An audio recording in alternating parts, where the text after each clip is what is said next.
आज जिस विचारधारा का हम अध्ययन करेंगे वह है मार्क्सवाद। यद्यपि मार्क्सवाद का हम थोड़ा बहुत सतही विश्लेषण मार्क्स का जब राज्य सिद्धांत हमने पढ़ा था उस दौरान हम कर चुके थे। इस बार हम मार्क्सवाद को ज़्यादा गहराई से और सूक्ष्म स्तर पर मूल्यांकन करने का प्रयास करेंगे। तो मार्क्सवाद अगर मोटे रूप में परिभाषित किया जाए तो मार्क्सवाद समाजवाद का ही एक रूप है। अगर हम समाजवाद को परिभाषित करें तो ये बात निकल के सामने आती है कि समाजवाद वे विचारधारा है जो उत्पादन और वितरण के साधनों पर सार्वजनिक या सामूहिक स्वामित्व का समर्थन करती है। इसके उलट विचारधारा पूंजीवाद की कही जाती है जो उत्पादन और वितरण के साधनों को निजी स्वामित्व का समर्थन करती है और उन्हें निजी लाभ से संचालित होने को प्रेरणा मानती है। तो इस रूप में समाजवाद और पूंजीवाद एक दूसरे के विपरीत विचारधाराएं हैं। एक सार्वजनिक स्वामित्व का समर्थन करती है, दूसरे निजी स्वामित्व का समर्थन करती है उत्पादन और वितरण के साधनों पर। मार्क्सवाद इसी रूप में समाजवाद का ही एक रूप है कि ये सिद्धांत भी या ये विचारधारा भी उत्पादन और वितरण के साधनों पर सार्वजनिक स्वामित्व का समर्थन करती है। मार्क्सवाद के जो प्रणेता थे कार्ल मार्क्स थे और उनका जन्म 1818 में मई 1818 में जर्मनी में प्रेशिया में हुआ और बाद में वो इंग्लैंड में बस गए। वहाँ उनका सहयोग एक उद्योगपति फ्रेडरिक एंगल्स के नाम से जाना जाता है, उनसे हुआ। और इसी दौरान 1848 में उन्होंने कम्युनिस्ट मैनिफेस्टो का प्रकाशन किया को लिखा और 1883 में उनके जो मूल कृति थी जो प्रमुख दास कैपिटल जिसके 3 खंड, प्रथम खंड कार्ल मार्क्स द्वारा लिखा गया, बाकी के 2 जो खंड हैं वो फ्रेडरिक एंगल्स द्वारा लिखे गए हैं, वो संपादित या लिखी गई। तो कार्ल मार्क्स का जो चिंतन का जो मूल आधार है वह ये था कि जिस दौरान वह इंग्लैंड में रह रहे थे उस दौरान इंग्लैंड में औद्योगिक और पूंजीवादी क्रांति अपने चरम पर थी और कार्ल मार्क्स ने उस दौरान औद्योगिक मजदूरों या कामगार वर्ग की दुर्दशा देखी थी। अब मार्क्स का जो मूल चिंतन है वह इस बात पर केंद्रित है कि समाज में गरीबी और आर्थिक विषमता का मूल कारण क्या है। तो मार्क्स इसी को खोजने का प्रयास करते हैं और इसी समाज में गरीबी और आर्थिक विषमता को किन कारणों से उत्पन्न होती है, उसका ऐतिहासिक आधार क्या है और वह किन कारणों से बनी रहती है और वह आर्थिक विषमता कैसे खत्म हो सकती है, इस चीज का पूरा विश्लेषण कार्ल मार्क्स अपने मार्क्सवादी विचारधारा में प्रकट करते हैं। तो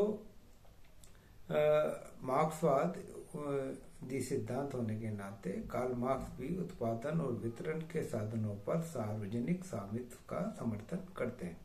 मार्क्स अपने पहले के जो समाजवादी विचारक हैं उनको, यद्यपि समाजवाद एक ऐसी विचारधारा है या ऐसा सोच थी जो मार्क्स से पहले से चली आ रही थी, मार्क्स अपने से पूर्ववर्ती जो समाजवादी थे, चाहे सेंट साइमन हो, चार्ल्स फूरियर हो, उनको स्वप्न लोकीय समाजवादी के नाम से जानते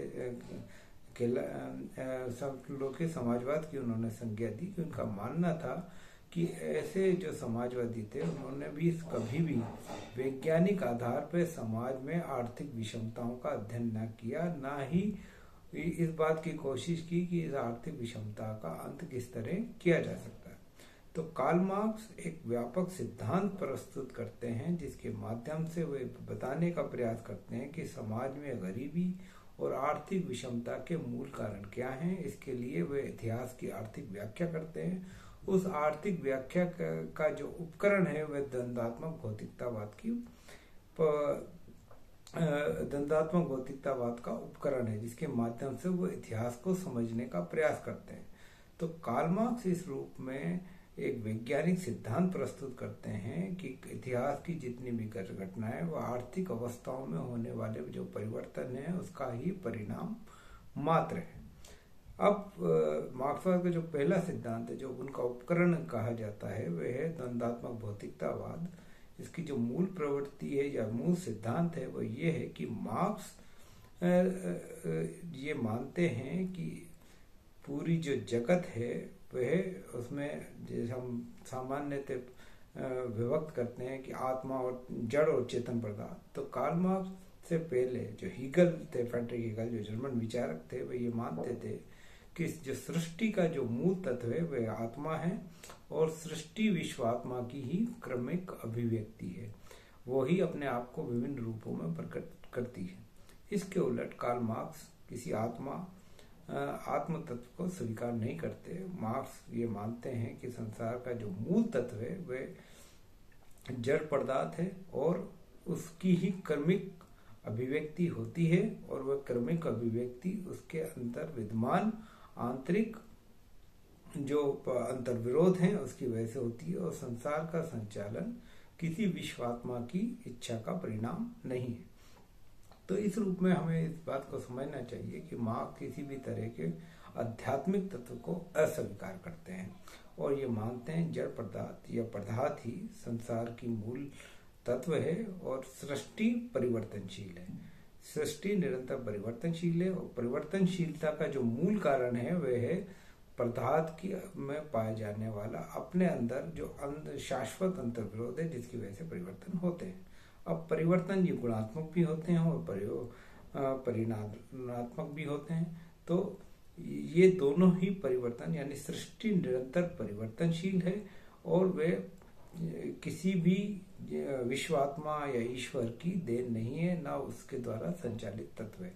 तो ये एक व्यापक सिद्धांत के रूप में कार्ल मार्क्स द्वंद्वात्मक भौतिकतावाद, जिसमें दो शब्द हैं, द्वंद्वात्मक और दूसरा शब्द है भौतिकतावाद, यानी सृष्टि का जो मूल तत्व है भौतिक पदार्थ यानी जड़ पदार्थ या पदार्थ माने और उसका विकास हो रहा है द्वंद्वात्मक पद्धति के माध्यम से। द्वंद्व का जो शुरुआती अर्थ यूनानियों ने लगाया वह द्वंद्व वाद विवाद को लेते हैं, जबकि कार्ल मार्क्स द्वंद्व में तीन प्रक्रिया मानते हैं, वाद, संवाद और प्रतिवाद, और इस तरह ही सृष्टि का क्रम उत्तरोत्तर विकास होता है। इसको हम ज्यादा विस्तार से जब हम द्वंद्वात्मक भौतिकतावाद को समझने का प्रयास करेंगे तब हम करेंगे।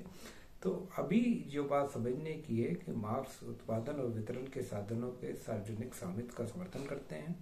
दूसरा, वे गरीबी और आर्थिक विषमताओं के मूल कारणों को जानने के प्रयास करते हैं। तीसरा, वे ये बात समझने का प्रयास करते हैं और उनका ये सिद्धांत है कि सृष्टि किसी ईश्वर या किसी विश्वात्मा की अभिव्यक्ति नहीं है। सृष्टि का जो मूल तत्व है वो भौतिक तत्व है या पदार्थ है या जड़ पदार्थ है और उसमें ही आंतरिक विरोध पाया जाता है, जिसके वजह से जड़ पदार्थों में ही परिवर्तन होते रहते हैं और सृष्टि निरंतर परिवर्तनशील है, यानी कोई स्थायी तत्व नहीं है जो एक बार बन गया जिसमें परिवर्तन नहीं हो सकता। सृष्टि में निरंतर क्रमिक परिवर्तन होते रहते हैं। तो कार्ल मार्क्स ये बात समझाने का प्रयास कर रहे हैं कि सृष्टि में किसी भी आध्यात्मिक तत्व का योगदान नहीं है। आगे चल के मार्क्स धर्म को भी नकारते हैं और धर्म को एक अफीम के रूप में व्याख्या करते हैं। तो इस बात को समझना जरूरी है कि कार्ल मार्क्स के लिए आध्यात्मिक तत्वों का कोई महत्व नहीं है। वे जड़ पदार्थ या पदार्थ को ही मूल तत्व मानते हैं और उसी की क्रमिक अभिव्यक्ति, उसी का क्रमिक विकास को सृष्टि का मूल तत्व घोषित करते हैं। इस रूप में कार्ल मार्क्स ये मानते हैं कि सृष्टि निरंतर परिवर्तनशील है।